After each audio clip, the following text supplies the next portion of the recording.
unreal how these guys have struggled. LeSean McCoy, Eddie Lacy, Monty Ball, Demaryius Thomas. I mean, you see those Denver Broncos on there, you're like, how is this possible? How is this possible that these guys are disappointments, and yet there they are? Marcus, look, there's been a fantasy freakout regarding LeSean McCoy. Double-digit scoring in weeks 1 and 2.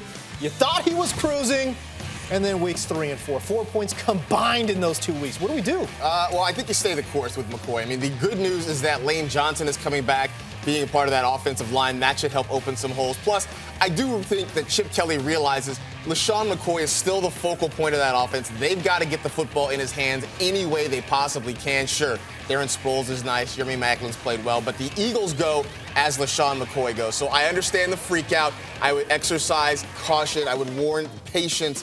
Things are going to get better. Marcus, I think you should drop him in the fantasy experts. Yeah, I'm sure you do. I'm sure you do. Elliot, Tom Brady reminds me of a great but aging boxer. Physically, he looks okay. But then when he's in there, man, he's hesitating. He's not the same guy. He's just slightly off. Am I right in saying that? Well, that's funny because he speaks highly of you as an anchor. So, but Tom Brady, I agree. He is showing his age a little bit. But you know, more than that, it's not his age. It's poor line play. They're playing a couple rookies. He's got when Edelman's your 1 and Amendola's your 2. And Gronk does not look 100% to me. I don't know what it is. He does not look as explosive off the line. You got to have help, man. I mean, look at this play right there. Is that on Tom Brady or is that on your right tackle? So you might be right. Tom Brady's a disappointment as a fantasy player, but is it because of reality? Is he really declining? I don't think so.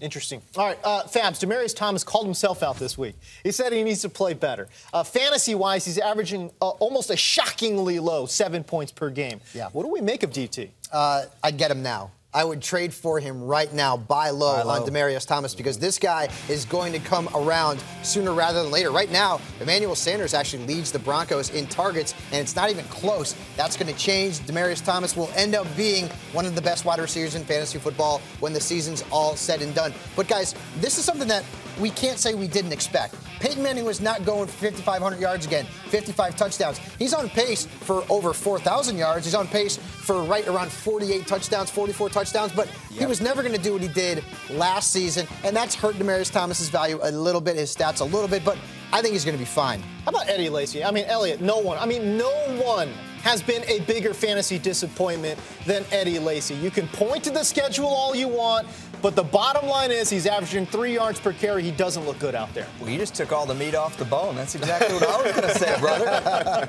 All right, James, so where would you say Eddie Lacy went in most drafts? 5th overall, is that fair? Definitely top 7, no doubt. You needed better production for sure. There's a combination of factors. One, concussion-like symptoms after the Seattle game. Good point. Poor offensive line play. And you know what? Aaron Rodgers didn't exactly come out firing, guys. I mean, it helps when your passing game is doing well so that the run game, sometimes the pass sets up the run. That said, ain't no way I'm dealing Eddie Lacy right now. I have him. Hold on. You're holding on to him? You bet. Absolutely. I don't know what kind of value he even has on the trade market at this point. I don't care. Keep him. There you go.